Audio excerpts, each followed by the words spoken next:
Hello beautiful people, my name is Bridget and welcome back to my channel. Hope you're all having an awesome day. And today I'm going to be talking about palettes that I never use. So today I'm going to go over a bunch of palettes that I pulled off my collection that I never use anymore. And like I still have my collection. So I just did a video on stuff that I will not declutter, even though if it's like old or expired or anything, I'm still keeping it. So if you want to check out that video, I'll leave it linked down below. But today we're talking about palettes that I just never use for one reason or another. I have a whole stack of them here and today we're going to talk about it. So let's go ahead and get started. Alright guys, before we get started, if you're not subscribed to my channel already, I greatly appreciate if you did that and give me a thumbs up on this video. It really does help me out. And of course you can shop my brand, theopencrypt.com. There is a sale going right now on earrings. They are all 25% off and we have 4 different styles. So we have Ellie Scissorhands, Kim Scissorhands, we have Penguin, and Poison Ivy from like DC Comics. So I have 4 different styles that are on sale right now with the code FLIRT. So I'll leave that little thing there in case you're into earrings. We are also releasing a new style, completely different than our regular ones, next week. That's why we're doing a sale on these. And now let's talk about palettes. Now I just have these in like a random stack pile. Only 2 of them are from the same brand, so I feel like it's safe to just do them randomly. So let's go get started with the one though, which is gonna be, I used one time that I can recall recently. It's when I did the video on the MCR collection with Hip Dot. I was wearing like a look, like how the sale of that where everything was a mess. I did a look with this palette and that's the only time that I can even recall using it recently, even though it is beautiful and I will not declutter it. So this is the Vita palette from Melt Cosmetics. This palette is so pretty. The quality of this one is absolutely bomb. So Melt is kind of hit or miss. You kind of get good ones or terrible ones. This one's really good. Like it's really, she's pretty, but I don't really reach for it. And I think the thing that like I don't reach for is I kind of just lean towards either red or green with this one. I don't see like a whole bunch of like diverse rainbow or fun different mishmash of color shades that I want to use with this, because if I use just the greens in one look, that's fine. If I use just the browns in one look, it's all matte. And then if I use all the reddy orangey shades in one look, that's just one look. So I get personally, I see 3 different looks with this palette and not much else to it, because I'm not going to combine the reds and the greens in the same look, because then I feel like I look like a Christmas tree. And then if I combine the browns and the reds in here, it gets a little bit muddy just because like the matte browns and everything are a little bit more on the like overly pigmented side. So I get a little bit muddy on the like crease and everything when I do more than one shades with the browns and then I add the red on top. It's just going to get lost, I think. I don't know. I just feel like I see 3 separate looks of this palette, but the quality is really good. And like I don't have that many reds in my collection, so this red matte really does help me out if I ever need one, which is why I used it for that look when I was talking about the MCR mess. So it is really pretty. The quality is absolutely fantastic. I need to get more use of it, especially because of these like yellowy shades in the green is really pretty. So I do need to use it more. I just admit that I don't use it that often, but I should. But it's also limited edition. You can't get it. So if something's limited edition, I am less likely to use it on camera. Speaking of the mess that was the Hip Dot and My Chemical Romance collab, I used this palette a ton as an eyebrow shade when I had dark purple hair, because I use eyeshadow for my brows. It's, you know, it's way easier than like a brow pencil and everything because they're never the right shade. So I did use this as a brow powder, but I don't really use this as an eyeshadow palette as much. I don't even know the last time I used an eyeshadow palette because the mess of the launch really me out. So this is the MCR in collaboration with Hip Dot eyeshadow palette. It has the 3 Cheers for Sweet Revenge couple on the front of it, which is absolutely beautiful. And I'll never declutter this palette because it is that palette and I love MCR so much. So this is what the palette looks like.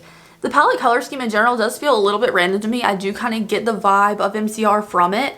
I don't know why there's like a pinky based red and an orange based red. Just give me like that pure red like from the Vita palette. I feel like that would have been better fitting. And then this orange shade feels a little bit lost to me. I don't know. And then like this gray matte is not as dark as this is, because when you swatch this shade, I'll swatch it for you, it's darker than it looks in the pan. So I don't know, I feel like the shades were a little bit off. I mean, they did their best. I'm not mad at it because again, I was just happy to see something with MCR on it. But I don't really use it because the collaboration with Hip Dot was such a fail. And if I wear this on my channel, 1, you can't get it. And 2, Hip Dot it was a scam that day. Allegedly. My opinion, they're trash. So that's so pretty though. I mean, it's pretty palette, but you can't get it. The mess of the launch really messed with me. I feel like that's why I don't use it. So next up is a dupe palette. Now I did do a full video comparison between this and the like real version of this palette, and the quality is really good. Like it definitely stands up to the fancy Natasha Denona palette that it was compared to.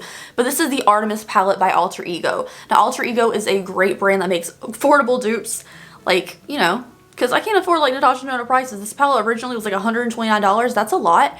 And then like these dupe it for like $18. You can also use my code Porcelain to save money off of Alter Ego products. It'll take even more money off an already affordable product, which I already say, feels like a spiel I say. But like this quality is really good. But I don't love the Natasha Denona formula in general because some of them are kind of like the creamier, stickier side. So that's kind of why I stay away from this palette more, just because it does have that. Like it definitely matches. But there's something about like this shade right here. It's kind of like a sticky matte shade, which does match the original palette, like I said. It's just not my vibe. I do like the color scheme of this palette. I love the oranges and the golds and like the little bit of green in here and the neutral shades. Like everything about this but the blues I'm here for. But I don't know, I just don't really reach for it. I feel like because I have other Alter Ego dupes that I love, like their new palette, like their Luster palette is so pretty, I've been using it constantly, that this one is a little bit more hard to use because it is that dupe for that weird formula that she has. So I just don't use it as often, but it is a good dupe, but I don't use it because I like the regular powder formulas of eyeshadows better, like Alter Ego's Goddess. Chef's Kiss beautiful. Alter Ego's new Luster palette, absolutely beautiful as well. I know creamy is supposed to be good, but in some aspects it's just harder to use and, you know, takes longer to do the eye look. Next up is the Greek Goddess palette from Lunar Beauty, which is Manny MUA's brand. So this palette is really pretty. This Greek Goddess, like Medusa moment, is really pretty. And the color scheme is fine.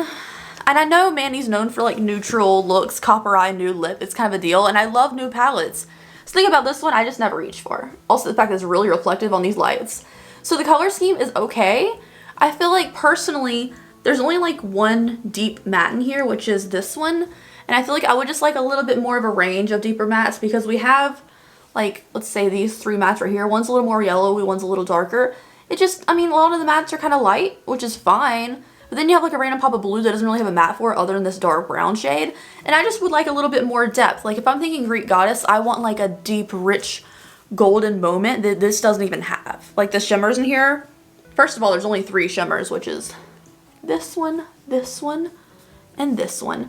If I'm thinking Greek Goddess, especially with packaging, I want like deep golds. Give me like some dark orangey like shades. Give me like some deep rusty dark red moments, like some clay kind of colors. And I feel like this just doesn't fit the theme as much, which is probably why I don't like it as much. Also, the packaging, it starts to wear away, even though all I do is stack them next to other palettes. Like there's spots on this where the gold color is coming off of her, which isn't the prettiest in the world, and that started immediately after I got it. Like it's not because it's a little bit older, it's literally like immediately after I got it, the gold started coming off her face a little bit. Next, so this palette's actually really good, and I don't even know what's going on with this brand right now. If you saw my recent Unfiltered Opinions video, I talked about Kylie Cosmetics no longer being like a thing. Like the website's down, her Instagram thing is like blank. But we still have a Kylie palette in this video. So this is the Kendall palette. So Kendall Jenner, her sister, Kylie's sister, had a palette collaboration because, you know, she used all of her family for money, which they all make money. So here's the inside of the palette. This was actually gifted to me from a subscriber, and I thought it was so pretty. Like I really wanted this when it came out, but it sold out. And I got it, and it's really cute. Like the color's really nice, and I like every look I come up with this video or with this palette. Because, like, the mattes are simple colors. They're not anything complex. And the shimmers are easy to just top on the lid and be done with it. And the green's actually cute, too, because it actually has a green matte to pair with it. But there's something about it that I just don't reach for because, 1, I never talk about Kylie Cosmetics products on my channel. 2, it was really limited edition, came out that one time, and then you can't get it anymore. And 3, I don't know, I have more neutral, more boring palettes that I just reach for more. So this one's just one I don't reach for that often, but the quality's actually really good. Like, I always hear mixed things like hit or miss with Kylie stuff. That one's actually really nice. And I can't speak to the rest of her products because I'm not really sure. Next up, let's talk about Jeffree Star. So I have 2 Jeffree Star palettes that just came to mind while I was thinking about this. First one is the Mini Controversy palette, which was the Shane Dawson collaboration. So this one, I did like a full review of all these palettes mostly, seems like. But here's the inside color scheme. I think I don't really reach for this because the inside color scheme doesn't have enough mattes to match the shimmers. I feel like the 3 shimmers in this palette, which is this row right here, are very pretty shades. Like each one of them have their own little moment. This one's like a subtle kind of gold, beige, champagne kind of color. This red's actually beautiful. Let me swatch this red for you. It's called My Apology. This red is beautiful. And then the blue is actually really pretty too. Simulation. They're really pretty. But like I feel like the mattes just don't match the the shimmers as much as they could. Like, I guess I could use like this purple matte with this shimmer. I just feel like it could have been a little more cohesive, and they actually changed out one of the shades anyways, like put a green in there. So I do have the original version of this. There is an updated version of it, but I just want to use like an all-in-one palette. I don't reach for more than one thing when I do my eyes. I reach for one palette and that's it. And for this one, even though the quality is really, really pretty, it just doesn't match enough for me to use constantly. But I did get some good use out of it when it first came out. I feel like I maybe did one of these videos like a while back, like several months ago, because I feel like I talked about this how I don't use it. So this is the Bloodlust palette from Jeffree Star. This thing is so big and so bulky, like even the weird shape and the velvet packaging is kind of odd. Then you got this big ball at the end of it, so you can't even set something next to it without it sticking out. I really don't use this because, one, I don't really wear purple eyeshadow, but it was a good review and it was actually like decent quality other than like 2 shades I didn't like. But it's so bulky. It's so bulky. Like, this has to go in my big palette drawer for sure. And then when I open up the inside, I don't really use it because, again, it feels like a lot of wasted space. So the shades I did not like in here were Vile Serpent, I remember, and it might have been Dungeon. So it was definitely this shade, and it might have also been this shade that I did not really like. However, the quality of like these shimmers in this palette, beautiful. Like, the shimmers were so pretty. Let me swatch one for you. So let's do Wet Jewel, which is kind of like the more toppery shade in the palette, which is just a light sparkly. And then we'll do like Bleeding Heart, which is the red, which this one's like a creamy kind of consistency that was different from his normal formula for shimmers and stuff.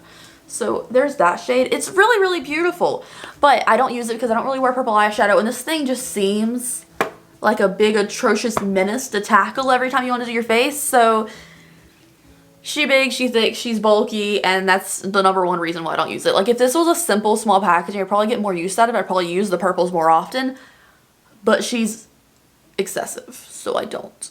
Okay, last up in this video is a palette that I was dying for on release and I had to have my hands on, so I definitely bought it. And also this website has Afterpay. So this is the Cake palette from Glamlight. Glamlight has amazing eyeshadows. They always have really cool themes. Sometimes their packaging is absolutely absurd and I'm not a fan of it, or like how it looks. But sometimes when they knock it out of the park, they knock out of the park. And I can't wait for the Red Velvet palette that's launching this month. Like, I don't know what it looks like on the inside yet because they haven't revealed it, but they have a Red Velvet palette coming out. And I'm hoping for those deep, rich crimson reds in there. So like, I'm here for it, even though I do not like Red Velvet cake. I heard a conspiracy on TikTok that Red Velvet cake is just regular chocolate cake with food dye in it. And I don't like chocolate cake, so it's probably why I don't like it. But to me, I don't know if that's true. You guys can let me know. But the Cake palette from Glamlight is the one that I never use. So here is the inside of the palette. I don't think I'm ever gonna declutter this unless I get a different rainbow palette because it has so many good shades in it. And again, the shimmers in this palette are so pretty. The mattes really perform well too. The only thing that's missing is, like, I would like more green. You know, like, if you're gonna say Cake has all this blue and everything on it and all this purple on it, can we get more green? Can we get more yellow? Can we get an icy white, like an icy white icing in here? I would even like to see, like, if you're gonna do Cake and stuff, I would like to see a little bit more diversity. It just feels like a lot of purples and pinks, which is cute, and I also really like this banana shades and everything. But I don't know, I could see a little different shades. Like, again, like a Red Velvet Cake, like a deep red would be really pretty in here.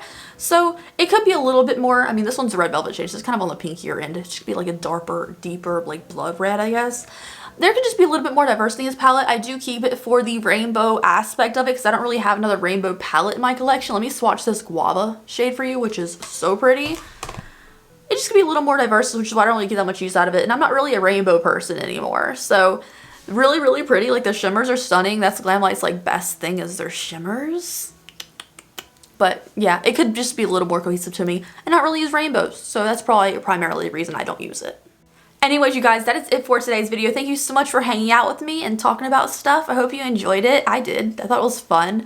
I mean, I feel like all these things were just like, I don't know, I just don't use them, but I don't. So anyways, thank you guys so much. I hope you enjoyed it. Please let me know something in your collection that you love but you don't use down below. And I hope to see you guys in the next video. Have a great and safe day out there wherever you are.